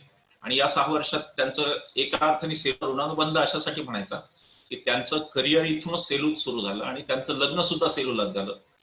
त्या दृष्टीने सेलूचा त्यांचा ऋणानुबंध हा सुरुवातीच्या काळातला 6 वर्षांचा होता. 6 वर्ष ही काही खूप मोठा कालखंड मानला जात नाही, परंतु ही माणसं अशी आहेत की त्यांच्या थोड्याशा असण्याने सुद्धा ते एक इम्पॅक्ट सोडून जातात, त्यांचा एक परिणाम आपल्या दीर्घकालीन सोडून जातात. मला असं वाटतं की पुढची सगळी जी काही माणसं सेलूच्या संस्थेत तयार झाली, जी काही पुढे सेलूच्या संस्थेत काम ज्या माणसांनी केलं, त्यांच्यावर ही छाया पडलेली आहे, हा प्रकाश पडलेला आहे. 6 वर्ष हा काळ त्या दृष्टीने खूप एका शिकण्याच्या दृष्टीने खूप मोठा आहे, कामाच्या दृष्टीने फार मोठा नसेल, पण शिकण्याच्या दृष्टीने तो खूप मोठा आहे आणि म्हणून त्यांचा आणि सेलूचा ऋणानुबंध हा असा आहे. मला जे जाणवलं की 44 साली त्यांनी सेलू जेव्हा सोडलं, तर तेव्हा त्यांच्या डोक्यात हे होते की पूर्ण वेळ काम करायचं कार्यकर्ता म्हणून, हे त्यांच्या निश्चित डोक्यात होतं, म्हणून त्यांनी ती संस्था सोडली. त्यानंतरचं त्यांचं महाराष्ट्र परिषदेचं काम जे आहे, संघटक म्हणून ते काम खूप मोठं आहे. संघटना ही फार अवघड गोष्ट आहे, ती खरोखर त्या काळात जेव्हा साधनं नव्हती, फेसबुक नव्हतं, ट्विटर नव्हतं, व्हॉट्सअप नव्हतं, त्या काळात संघटना उभी करणं हे प्रत्यक्ष भेटीशिवाय शक्य होत नसेल. आणि म्हणून संघटनात्मक काम सुद्धा त्यांचं एक उत्तम संघटक म्हणून मोठा त्यांचा परिचय आपल्याला. हैदराबादच्या स्वातंत्र्य संग्रामाचं वैशिष्ट्य असं आहे की या स्वातंत्र्य संग्रामामध्ये क्वचित प्रसंगी हिंसा झाली, परंतु हिंसा हे तत्वज्ञान म्हणून या संग्रामाने कधी स्वीकारलं नाही. म्हणजे जसं म्हणतात की फाळणी भारताने स्वीकारली, पण फाळणी मागचं तत्वज्ञान भारताने स्वीकारलं नाही. त्याच सुरात हे सांगावं लागतं की हैदराबाद मुक्ती संग्रामात हिंसाचार झाला, परंतु हिंसा ही तत्वज्ञान म्हणून या लोकांनी कधी स्वीकारले नाही, आणि म्हणून तो त्यातले एक संघर्ष करणारे महत्वाचे नेते म्हणून एक अनंतराव काकांचं स्थान आहे. त्या स्थानामध्ये मला असं हैदराबादच्या लढ्याचा सुद्धा आकर्षण बिंदू माझा हाच राहिला आहे की हैदराबादच्या लढ्यांनी कुठेही सूड भावना ठेवली नाही, आणि नंतर जो जातीय सलोखा मराठवाड्यात खास करून राहिला, त्याचं श्रेय या स्वातंत्र्य संग्रामातल्या सेनानींचं आहे की त्यांनी एक धर्मनिरपेक्षतावाद पण सांभाळला आणि त्यांनी अन्यायाविरुद्ध लढा पण दिला. परंतु मुस्लिम अल्पसंख्य राजा आणि बहुसंख्य हिंदू प्रजा हा लढा काही सोपा नसतो आणि तो अत्यंत जबाबदारीने करायचा असतो. त्याचं कारण असं की धर्मनिरपेक्षता आणि आपलं जे साहचर्य सगळ्यांचं एकांचं विविध धर्मांचं आहे ते सांभाळून हा लढा करायचा असतो. हे जे संतुलन होतं या लढ्यातलं, त्या मंडळींनी उत्तम सांभाळलं, आणि त्यातले जे नेते म्हणू आपण त्यांना त्या संग्रामातले, ते अनंतराव काका होते. ही गोष्ट फार महत्वाची आहे. उमरीच्या बँक लुटीच्या सत्याग्रहात त्यांचं खूप नेतृत्व होतं त्यांचं, आणि त्याच्यावर त्यांनी मला त्यांचं आवडली गोष्ट ही की अत्यंत आरसपाणी असं ज्याला आपण म्हणू, अत्यंत पारदर्शिकता हा त्यांचा स्वभाव होता. माझ्याकडे जे त्यांचं पुस्तक आहे, हैदराबादचा स्वतंत्र संग्राम आणि मराठवाडा, यामध्ये त्यांनी रुपये आण्यांचा हिशोब दिलेला आहे की उमरी बँक लूट किती रुपये आले आणि त्याचं काय केलं. उमरी बँकेच्या बद्दल अनेक गैरसमज आहेत, ते त्यांनी स्वतःच त्यांच्या पुस्तकातून काढून टाकलेले आहेत. त्यांनी असं म्हणलेलं आहे की चळवळीला पैसा मिळावा म्हणून ही लूट केलेली नव्हती, कारण असं तर चळवळ काही शुचिरभूत राहू शकत नाही, आणि म्हणून त्यांनी स्वतःहून हा खुलासा केला की या उमरी बँक लुटीचा एकमेव कारण असं होतं की निजामाला हे दाखवून द्यायचं होतं की तुमच्या राज्यात सगळं काही आलबेल नाही, कायदा आणि सुव्यवस्था काही तुमची चांगली नाही, आणि तुमचं जे काही राज्य आहे ते चांगलं चाललेलं नाहीये, हे दाखवण्याचा एक प्रयत्न म्हणून उमरी बँकेचं त्यांनी ती भूमिका मांडलेली आहे. त्याच्यानंतरचा जंगल सत्याग्रह आणि अनेक गोष्टींमधून सत्याग्रही त्यांच्यातला जो होता तो फुलत गेला. मी मगाशी अहिंसेचं मी सांगत होतो आणि अहिंसेवर आपण काही बोलत होतो, तर या लढ्यात एक असा निर्णायक प्रसंग आला की जेव्हा स्वामीजींनी गांधीजींना असं म्हणलं की आता हे काही निशस्त्र राहून होत नाही, तर तुम्ही आम्हाला सशस्त्र क्रांतीची परवानगी द्या. त्यावेळेला स्वामीजींना गांधीजी असं म्हणाले की ठीक आहे, तुम्ही आजच आलाय, आता तुम्ही आराम करा, उद्या सकाळी आपण बोलू, पण आपण बोलत असताना तुम्ही पहिले हे निश्चित करून या की अहिंसा ही तुमच्यासाठी एक रणनीती आहे, एक स्ट्रॅटेजी आहे का ते तुमच्यासाठी मूल्य आहे, ते तुमच्यासाठी व्हॅल्यू आहे. आणि स्वामीजींनी म्हणलं की अहिंसा हे कसं मूल्य आहे हे त्यांना त्या क्षणी उमगलं. तर ही जी काही हैदराबादच्या मुक्ती संग्रामाचं हे जे काही वैशिष्ट्य होतं की हिंसा झाली नाही असं मी पुन्हा म्हणत नाही, ही हिंसा काही प्रमाणात झाली, ती समर्थनीय नक्की नव्हती, परंतु ती झाली, ही गोष्ट खरी. पण तरीही बाय अँड लार्ज ज्याला आपण म्हणतो मोठे तौर पर, तर तो लढा संपूर्ण अहिंसक राहिला. त्यामध्ये या लोकांची प्रचंड विचारशक्ती आणि मुख्य म्हणजे या लोकांचा विचारावर असलेली यांची श्रद्धा, की विचाराने परिवर्तन होऊ शकतं, अहिंसक मार्गाने परिवर्तन होऊ शकतं, ही जी श्रद्धा होती ती यामध्ये होती. मला त्यांच्यातला सत्याग्रही हे सगळ्यात त्यांचं आवडलेलं अंग आहे हे इथं निसंदिग्धपणे सांगितलं पाहिजे. स्वातंत्र्य म्हणजे हैदराबाद मुक्ती संग्राम नंतरच्या संग्रामाच्या आधी 48ला आपला संग्राम संपला, पण त्याआधी सुद्धा 1942ला त्यांचा सहभाग होता. हे एवढंच सांगणारी गोष्ट आहे की ते एका आपल्या मर्यादित दायऱ्यात राहू इच्छित नव्हते, तर त्यांचं नेतृत्व फार विशाल आणि वेगळ्या पटलावरचं नेतृत्व होतं. आता खरं तर प्रादेशिकवाद एवढा उफाळलेला असताना आणि 38ला आपली पहिली हैदराबाद स्टेट काँग्रेसचं पहिलं अधिवेशन झालं, म्हणजे 42ला तेही आंदोलन एक भरात असणार हैदराबादचं, आणि 42ला म्हणजे 4 वर्षानंतर त्यांनी भारतभराच्या आंदोलनाकडे पाहिलं. आपल्या लोकांची जी ही व्यापक दृष्टी आहे की आपण फक्त आपला विचार करत नाही, मला विचार करत नाही, त्याही पुढे आपण जातो आणि आपण पुढचा विचार करतो, त्याच साखळीत आपल्याला हे सगळं पाहावं लागतं की ज्या प्रकारे ते छोडो भारत आंदोलनात चले जाओ आंदोलनात ते 42 केले. खूप महत्वाची गोष्ट आहे. त्याचं कारण असं की प्रादेशिक वाद एवढा प्रचंड वाढलेला आहे आणि एवढ्या अस्मिता जागरण एवढं त्याच्यावरती होत आहे की फक्त गंमत म्हणून सांगतो, इथे पुण्यामध्ये 17 सप्टेंबरला आम्ही सगळेजण मराठवाडा मुक्ती दिनाचा कार्यक्रम करतो. त्यात बोलताना एक वक्ते म्हणाले की त्यांच्या भाषणाच्या शेवटी ते म्हणाले की जय हिंद, जय महाराष्ट्र, जय मराठवाडा.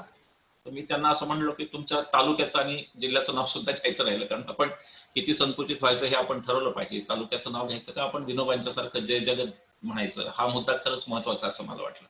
पण अण्णांची जी दृष्टी होती अनंतराव काकांची, ती त्याच्या पुढे जाणारी होती आणि भारताच्या लढ्याचा ते विचार करत होते.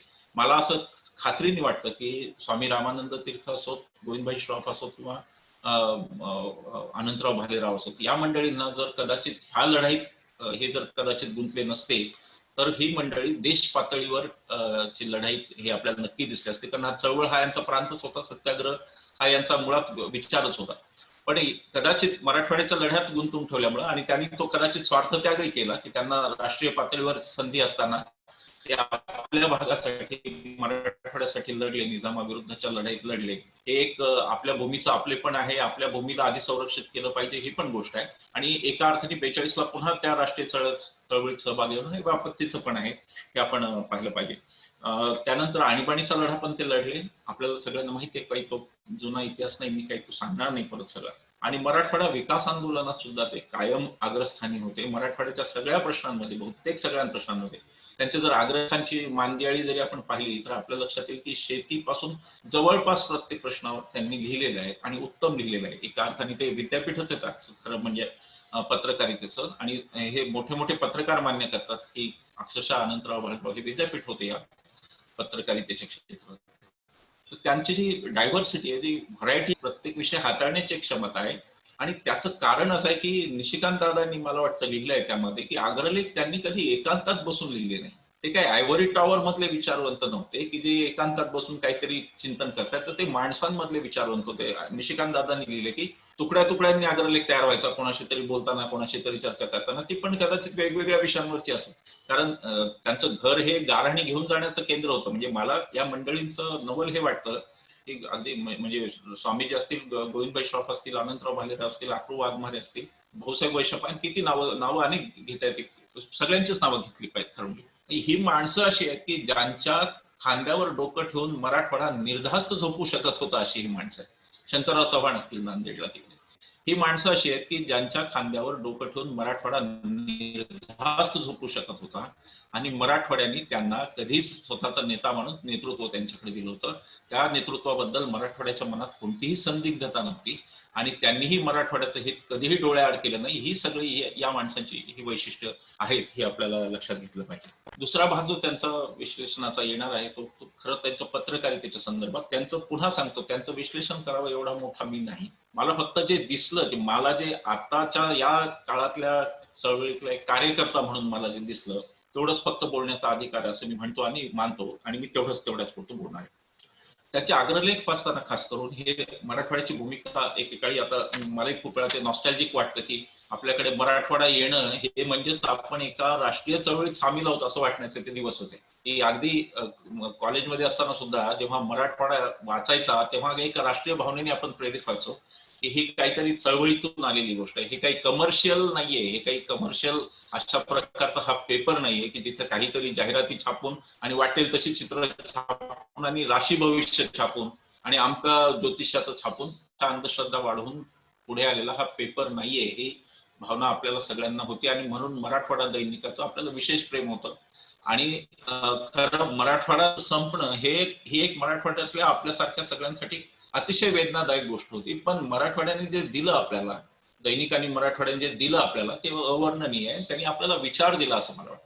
जसं गिरीश कुबेर इथे व्याख्यानात म्हणाले की नरहर कुरुंदकरांनी विचार करण्याची पद्धत दिली, तर तेच मला म्हणता येईल की मराठवाड्यात विचार देण्याची पद्धत ही वर्तमानपत्रांनी काय विचार द्यावा, कसा विचार द्यावा आणि तो कितपत ज्याला म्हणू की तीव्रतेने द्यावा, हे सगळं दैनिक मराठवाडा हा त्याचा वस्तुपाठ होता.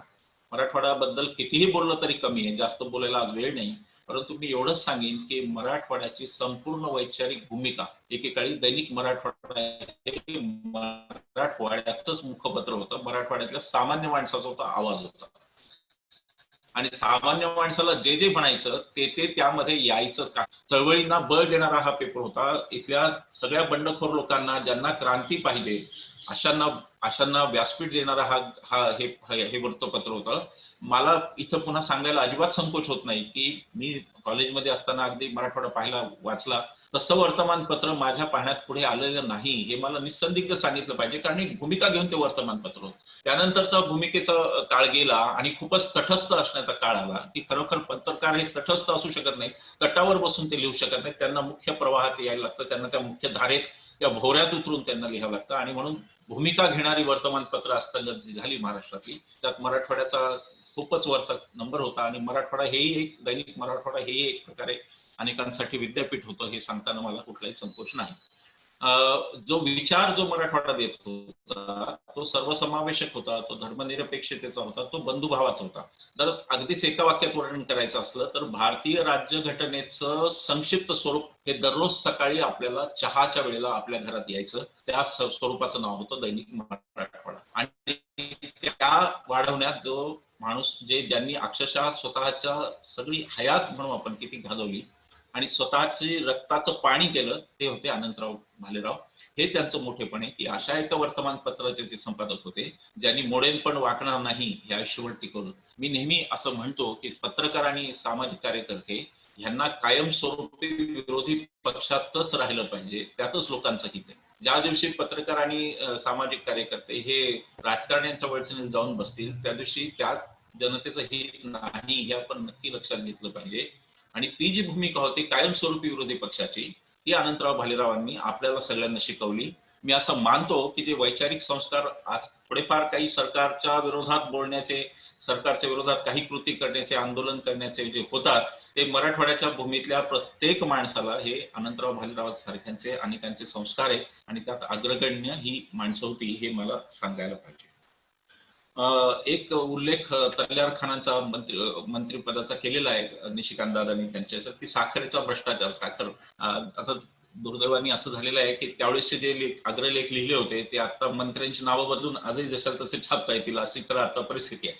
परंतु तो जो काही लढा होता हा उच्च न्यायालयात गेलेला आणि त्यानंतर झालेली शिक्षा, आणि मी मोडेन पण वाकणार नाही हे जे काही ब्रीद वाक्य होतं त्यातलं अत्यंत लोभसवाणी ही गोष्ट आहे. म्हणजे मला माहित नाही की आजच्या तरुण पिढीचे हिरो कोण आहेत, मला माहित नाही की आजच्या तरुण पिढीचा सलमान खान हिरो आहे का, आमिर खान आहे का, आणखी कोण आहे. मला हे नक्की माहिती आहे की आमच्या पिढीचे हिरो हेच होते की जे निर्भीडपणे लिहित होते, मोडेन पण वाकणार नाही म्हणत होते आणि ते आम्हाला अप्रत्यक्षरित्या दररोज भेटत होते. आणि अनंतराव भालेराव हे त्यांच्यामध्ये सगळ्यांमध्ये अग्रणी होते. गोविंदभाई श्रॉफ यांचं पण स्मरण खरं मी म्हणालो आज करण्याचा दिवस आहे. तर ही सगळी माणसं जर आपल्या आयुष्यात नसती आणि या सगळ्या माणसांचा जर काही एक वैचारिक संस्कार नसता तर कदाचित मराठवाड्यात फार वेगळी परिस्थिती राहिली असती. परंतु एका अर्थाने अनंतरावांचा जो काळ होता तो मराठवाड्याचाही सुवर्ण काळ होता असं मी समजतो, कारण नरहर कुरुंदकर आणि अनेक मंडळी मराठवाड्यातली ही तेवत होती त्यावेळेला. मराठवाडा महाराष्ट्राला मार्गदर्शन करत होता एक प्रकारे असं म्हटलं तरी चालेल. महाराष्ट्राला ते कितपत मान्य होतं की नव्हतं वगैरे वेगळे मुद्दे, ते वादच आहेत, त्याची काही चर्चा योग्य नाही. परंतु मराठवाडा तळपत होता बुद्धिवैभवानी, हा तो काळ होता आणि म्हणून तो सुवर्ण काळ होता मराठवाड्याचा असं मला नेहमी वाटतं. त्याचं अजून एक वैशिष्ट्य जे निशिकांत दादांनी लिहिलं ते फार महत्वाचं आहे की ते विचाराने समाजवादी होते, परंतु त्यांनी कोणतीही वैचारिक अस्पृश्यता पाळली नाही. आमच्या बऱ्याच जणांमध्ये माझ्यासह असा दोष आलेला आहे की आम्ही वैचारिक अस्पृश्यता थोडी पाळतो. ते मात्र अनंतराव काकांनी कधीही केलं नाही. आणि त्यांनी सगळ्या प्रकारचे मित्र जोडले, सगळ्या प्रकारच्या लोकांची चर्चा केली. शेतकरी संघटनेपासून ते अगदी मधुलिमाईंच्या सारख्या लोकांपर्यंत प्रत्येकाशी त्यांची नाळ जुळू शकत होती. त्याचं कारण असं की ते त्या माणसाला त्या पातळीवर जाऊन बोलू शकत होते, त्यांच्याशी त्या पातळीवरती चर्चा करू शकत होते. आणि म्हणून प्रत्येक माणसाशी ते कनेक्ट करू. मला एक दोनदा त्यांची माझी दुरस्त भेट, मी लहान होतो, मी काही मोठा नव्हतो त्यावेळेस, दुरस्त भेट मला विनायकराव चाटणकर मामांच्याकडे वगैरे आलेले काही आठवतात मला. तर मला असं वाटलं की अत्यंत साधे राहणे, सगळ्याच बाबतीत अत्यंत साधेपणा, पण लिहायला बसल्यानंतर मात्र जे काही यायचं त्यांच्या शैलीतून, आता ते एक अग्रलेख हा नमुना झाला. काही अग्रलेख आपण या अंकात चांगले छापलेले आहेत, अग्रलेख सगळेच चांगले होते, निवडक काही छापलेले असतील कदाचित मर्यादा म्हणून. त्या अग्रलेखांकडे पाहिल्यावर असं वाटतं की हे सगळं कुठून येतं असं वाटतं. म्हणजे कुरूंकरांचं सुद्धा जसं आपल्याला बुद्धिवैभवाचं आश्चर्य वाटतं की हे सगळं कुठून येतं, असं जे ही विश्लेषणाची पद्धत कुठून येते, ही तर्काची पद्धत कुठून येते, हे ज्ञान कुठून येतं, हे जे काही प्रश्न आपल्याला पडतात ते आपल्याला अनंतराव भालेराव यांच्या बाबतीत सुद्धा पडतात. असा एक उल्लेख निशिकांत दादांनी केलेला आहे की कुरूंकर आणि गोविंदराव तळवलकर यांचं त्यांना खूप आकर्षण होतं. मी हे 2-3 दिवसांपूर्वी मी हा लेख निशिकांत दादांचा वाचला. मला त्यांचा तळवलकरांचा ऋणानुबंध माहिती नव्हता, कुरूंकरांचा त्यांचा ऋणानुबंध मला माहिती होता, कारण निशिकांत दादांनी मला सांगितलं होतं की महालक्ष्म्या, जेव्हा आपल्याकडे त्याला महालक्ष्म्या म्हणतो आपण, इकडे गौरी म्हणतात लोक पुण्यामध्ये, गौरी गणपती म्हणतात, तर महालक्ष्म्या जेव्हा असायच्या त्यांच्याकडे, तेव्हा नरहर कुरूंकर आणि हमीद दलवाई ही दोन नास्तिक मंडळी खास पुरणपोळी खायला येत असत तिथे, आणि त्यावेळेस ते त्यांच्या रंगलेल्या चर्चा सांगितली. परंतु गोविंदराव तळवलकरांचा संदर्भ माझ्यासाठी थोडा नवीन होता. मग मी असा विचार केला की नरहर कुरूंकर आणि गोविंदराव तळवलकर काय असं काहीतरी लघुत्तम साधारण विभाजक यांच्यात असेल, किंवा विभाजक नसेल जोडणारा काहीतरी असेल लघुत्तम कुठला तरी, किंवा महत्तम असा कोणता तरी फॅक्टर की ज्यामुळे हे जोडले गेले. तर मला तेव्हा असं लक्षात आलं की 4 गुण होते जे या तिघांमध्ये कॉमन आहेत आपल्याला दिसतील. पहिलं म्हणजे ह्या तिघांचे अभ्यास प्रचंड होता, अभ्यासाशिवाय ते प्रकट झालेच नाही, त्यामुळे अभ्यास प्रचंड होता. दुसरा होता तो परखडपणा, की माझे हितसंबंध काय, कोणाचे हितसंबंध काय, माझ्यावर काय परिणाम होईल याचा विचार न करता जे आहे ते सत्य, स्पष्ट आणि परखडपणे सांगणं, हे या तिन्ही लोकांचं वैशिष्ट्य होतं. तिसरा होता तो त्यांच्यातली समृद्ध शब्दकळा होती. त्या माणसांना शब्द असे गुलामासारखे त्यांच्याकडे हजर व्हायचे पाहिजे, तेव्हा शब्द हे अक्षरशः गुलामासारखे असे हजर व्हायचे.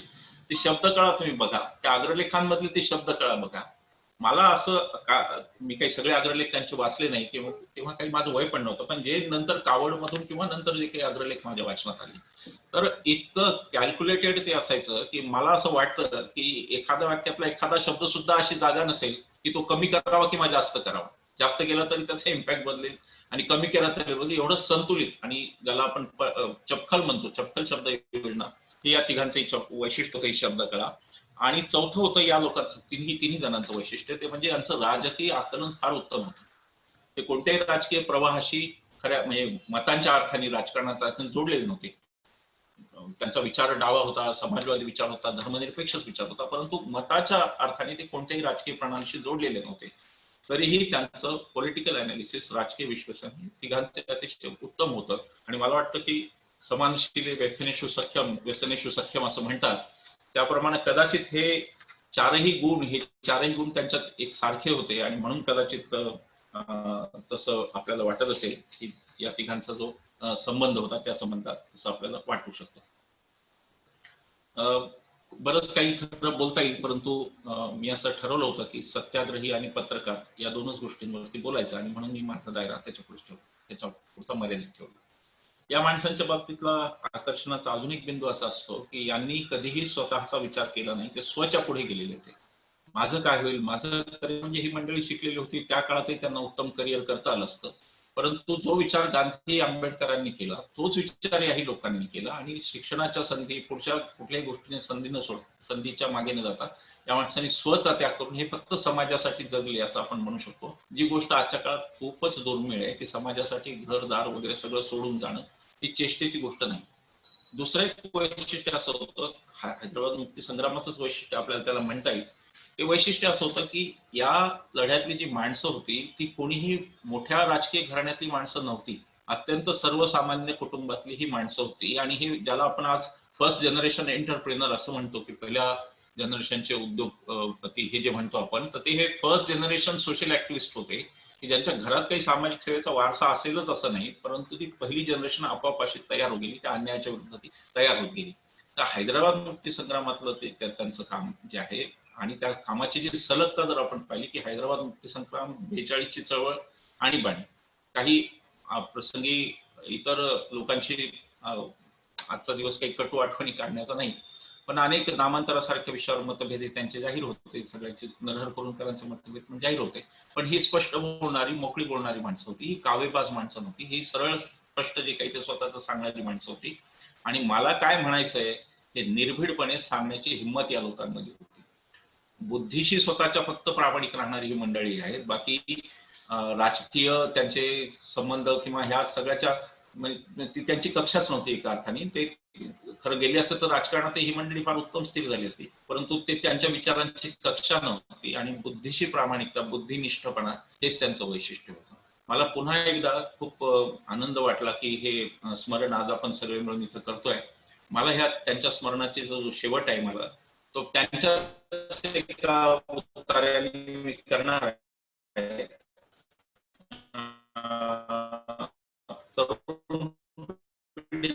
असा प्रश्न पडतो जे इथे ह्या लाईव्हला आले त्यांच्यात असू शकतात, त्याचं उत्तर आपल्याला अनंतराव भालेराव यांनी दिलेलं आहे. मी तो फक्त वाचून दाखवतो. इतिहासात एक विलक्षण सामर्थ्यपणे पुरू शकतो. शब्दकळा सुंदर शब्द. इतिहासाने वेष्टिलेला भूतकाळ, प्रत्यक्ष अस्तित्वात असलेल्या वर्तमानाला चैतन्याचा खळाळ अविरतपणे पुरू शकतो. विवेक आणि संयम बाळगला तर चैतन्याचा हा खळाळ केवळ आनंदमय आणि उद्बोधक ठरतो. एवढंच नव्हे तर भविष्याच्या अदृश्य वाटाही प्रकाशमय करू शकतो. हे स्मरण याच्यासाठी की आपल्या स्वार्थासाठी हे स्मरण आहे, आपल्या प्रकाश वाटा आपल्याला भविष्याच्या दिसाव्यात यासाठी हे स्मरण आहे. ते त्यांनी स्वतः लिहून ठेवले. दुसऱ्यांनी मी काही बोलायचं सांगायचं पदाचं काहीच कारण नाही. त्यासाठी हे स्मरण करावं लागतं. त्यागासाठी, निष्ठेसाठी, काहीतरी ध्येयवाद जोपासण्यासाठी हे आपल्याला स्मरण करावं लागतं की सेलूची संस्था ही आपली ध्येयवादाचा आदर्श. अनेक ध्येयवादी माणसं जर एकत्र आली नसती तर तिथे असे हजारो विद्यार्थी त्या मशीदून घडले नसते. तर ती ध्येयवाद शिकवणारा तो इतिहास आहे, तो त्याग शिकवणारा इतिहास आहे, तो अभ्यास आणि आकलन शिकवणारा इतिहास आहे, तो अनेक गोष्टी आपल्याला शिकवणारा इतिहास आहे.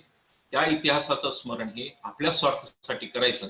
या प्रसंगी मी त्यांना पुन्हा एकदा विनम्र श्रद्धांजली वाहतो आणि हा कार्यक्रम जो मुद्दाम घेतला त्याच्याबद्दलही आभार मानतो आणि हा जो अंक अतिशय सुरेख अंक काढला त्याबद्दल मी पुन्हा सगळ्यांचे अभिनंदन करतो आणि थांबतो. धन्यवाद.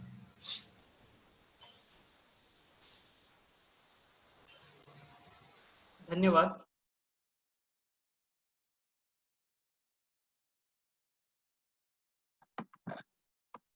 संस्थेचे माजी विद्यार्थी आणि प्रेरणाचे माजी संपादक असा उल्लेख आपण केलात. आपले हे दैदिप्यमान कार्य आणि अभिमानास्पद कार्य पाहून आज संस्था नक्कीच गौरव अनुभवित आहे. तरुणांसाठी इतिहास आणि भविष्य या दोन्हींवर एकसमयावच्छते आपण प्रकाश टाकला. मोडेन पण वाकणार नाही अशा विचारसरणीचा दांडगा लोकसंग्रह असलेले अण्णा आपल्या तोंडून ऐकणे हे आमच्यासाठी खूप मार्गदर्शनपर होते. अण्णांचे संस्कार आणि मार्गदर्शन तसेच आपले मार्गदर्शन जे आम्ही छोट्या पडद्यावर नेहमीच अनुभवतो आज प्रत्यक्ष अनुभवले, त्यासाठी ते तसे आम्ही नेहमीच संग्रह करू आणि त्याचे अवलंबन आम्ही विद्यार्थी नक्कीच करू असे संस्थेतर्फे मी आपल्याला आश्वासित करतो. राष्ट्रीय चरित्र घडवणारी संस्था असे आपण सांगितलं, हे शब्दशः आम्ही आपल्या रूपामध्ये अनुभवित आहोत. यानंतर अध्यक्षीय समारोपासाठी सर्व सूत्रे मी प्राचार्य शरद कुलकर्णी यांच्याकडे सोपवतो. हा संकेत, यस थोडा बदल आहे अध्यक्ष समारोपात, म्हणून मी माईक हातात घेतला. आमच्या संस्थेचे अध्यक्ष डॉक्टर लोयाजी आहेत आणि ते डोळ्याचे डॉक्टर आहेत आणि ते खूप डोळस आहेत, म्हणून त्यांनी एक मला बदल सुचवला. विश्वंभरजी चौधरी जे आहे ते या कॉलेजचे विद्यार्थी आहेत आणि त्यांना डॉक्टर विखे कोटेकर सरांनी शिकवलेलं आहे.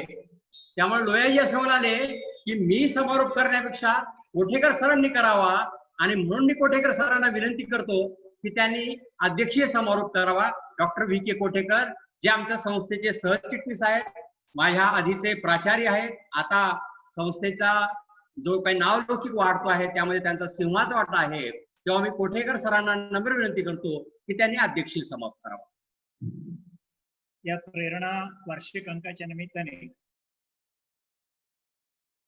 आपण सर्वजण या संस्थेशी जी निगडीत झालो त्याचं कारण असं की ही नवीन टेक्नॉलॉजी जी आहे त्या टेक्नॉलॉजीच्या माध्यमातून एकाच वेळेला अनेकांना आपल्याला या महाविद्यालयाच्या आणि या उपक्रमाशी जोडता आले. याचं कारण असं की अनंतरावच्या कुटुंबातले सदस्य त्याचबरोबर याच महाविद्यालयामध्ये शिकून आता स्वतःच्या कर्तृत्वाने मोठे झालेले विश्वंभर चौधरी, त्याचबरोबर प्रकाश देवा, ही सगळी मंडळी आम्ही प्रयत्न केला असता तरी एकाच वेळेला इथे एकत्र येऊ शकली नसती, जी या ऑनलाईन मुळे एकत्र आलेली आहे. आणि याचा खूप मोठा लाभ आपल्या या संस्थेच्या या कार्यक्रमाला, या उपक्रमाला झालेला आहे. सातत्याने प्रेरणांकाचं प्रकाशन आपल्या महाविद्यालयाच्या स्थापनेपासून करण्यात आलेलं आहे. वेगवेगळे विषय घेऊन त्यामध्ये विशेष अंक काढला जातो आहे. आणि मागच्या काही वर्षामध्ये जर तुम्ही बघितलं तर या प्रेरणा वार्षिक अंकाला विद्यापीठाच्या पातळीवर आणि अन्य ठिकाणी देखील एक मोठा चांगल्या पद्धतीचा स्वरूप आलेला आहे त्याला, आणि त्याला पारितोषिक देखील मिळालेले, त्याची दखल घेण्यात आली. अनंतरावच्या संदर्भामध्ये हा अंक आपण प्रकाशित केलेला आहे. या प्रकाशनाच्या निमित्ताने ज्याचं आयुष्य घडत असताना बापूसाहेब चौधरी वालोरकरांच्या सारखे त्यांच्या घराण्यात जन्मलेले विश्वंभर चौधरी ज्यांना हे बाळकडू मिळालेले आहे त्यांच्याकडनं, या सगळ्या मंडळीचे त्यांच्या जवळून परिचय आणि जवळून या सगळ्यांचा परिपाक आपल्याला विश्वंभर चौधरीने जे काही सांगितलेलं आहे त्याच्यामध्ये झालेला आपल्याला दिसतो, आणि तो आपल्या निदर्शनास आलेला. एवढंच म्हणायचंय मला, इतके छान असं विस्तृत आपण विवेचन या अंकाच्या संदर्भात आणि त्या निमित्ताने आपण ऐकलेलं आहे. हे अशा अंक प्रकाशित करण्यामागची भूमिका एकच असते की मंडळी काळाच्या पडद्याच्या मागे गेलेली आहे, परंतु अशीही मंडळी या देशामध्ये, या भागामध्ये निर्माण झालेली आहे. त्यांनी आपलं कर्तृत्व इथे सिद्ध केलेलं आहे. हे पुढच्या पिढीला कळावं, त्यांच्यापर्यंत वसा जावा, त्यांच्यापर्यंत विचाराची शिदोरी जावी, याकरता सातत्याने असे प्रयत्न या महाविद्यालयाने केलेले आहेत. म्हणून प्रत्येक अंक हा विशेष अंक याकरता काढला जातो की हे जे विस्मरणात गेलेले हे जे सगळे विचार आहेत, या विचाराला कुठेतरी पुढे नेण्याकरता याचं एक शिदोरी, याचं एक संचित सर्वांच्या पर्यंत जावं, एवढी या निमित्ताने अपेक्षा आहे. हाही अंक अत्यंत चांगला झालेला आहे. हा चांगला करण्याकरता स्वाभाविकपणे याचा मुखप्रश्न पाहिल्यानंतर आपल्या असं लक्षात येतं की हे मुखप्रश्न तयार करणारे आपल्याच नांदेडचे नयन बाराहाते यांचा या अंकाला जर हात लागला नसता तर इतकं अत्यंत उत्तम असं मुखप्रश्न आपल्याला कदाचितच पाहायला मिळालं. सतीशनं तर याच्यामध्ये पूर्ण जीव ओतून हा अंक तयार केला.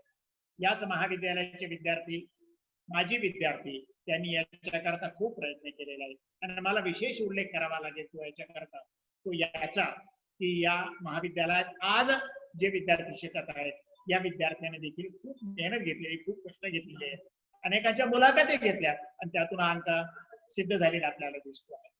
या सगळ्या कामामध्ये ज्या विद्यार्थ्यांनी परिश्रम घेतले त्या परिश्रमाचं चीज आज आपल्याला झालेले दिसतंय. त्याचं कारण असं इतक्या छान उत्तम पद्धतीनं याचं प्रकाशन होऊ शकलं. याचं कारण असं की या विद्यार्थ्यांनी, या संबंधित असणाऱ्या सर्व प्राध्यापकाने आणि याचे संपादक मंडळाने जे कष्ट घेतले त्या कष्टाचा आज खऱ्या अर्थानं आपल्याला त्याचा परिणाम झालेला, चांगला परिणाम झालेला दिसतोय आणि अत्यंत उत्तम पद्धतीने याचं प्रकाशन झालेलं आहे. या सर्व प्रकाशनाच्या या सगळ्या उपक्रमामध्ये जी जी मंडळी सहभागी झाली त्यांना खरोखरच धन्यवाद दिले पाहिजे, कारण त्यांच्याच हा जो प्रदीर्घ असा आपल्याला अनंतरावाचा जो प्रवास आहे त्यांच्या एकूणच कार्यकालाचा, तो आपल्याला या पुस्तकाच्या रूपाने पुन्हा एकदा आपल्या विद्यार्थ्याच्या समोर जाणार आहे. त्यांना त्यातून प्रेरणा मिळेल एक अपेक्षा एवढी व्यक्त करतो आणि अध्यक्ष समारोपाला इथे विराम देतो. धन्यवाद. संकेत, मला सभेचे संकेत म्हणून एक वाक्य बोलायला परवानगी द्या तुम्ही फक्त. Yes yes, please please. मला फक्त एवढं म्हणायचं आहे, कोठेकर सरांचा आवाज आलाही भाषणातला, मला सर बॉटनीचा वर्ग आठवला, तेवढाच खणखणीत तुमचा आवाज या वयातही आहे. आणि मला फक्त तुम्हाला आणि दरा कुलकर्णी सरांना एवढंच म्हणायचं आहे की तुमच्या असेच खणखणीच्या 100व्या वर्षी पण ऐकायचे, कारण तुम्हीच आम्हाला आवाज दिलेले आहे, त्यामुळे तुमचे आवाज 100व्या वर्षी आम्हाला ऐकायचे.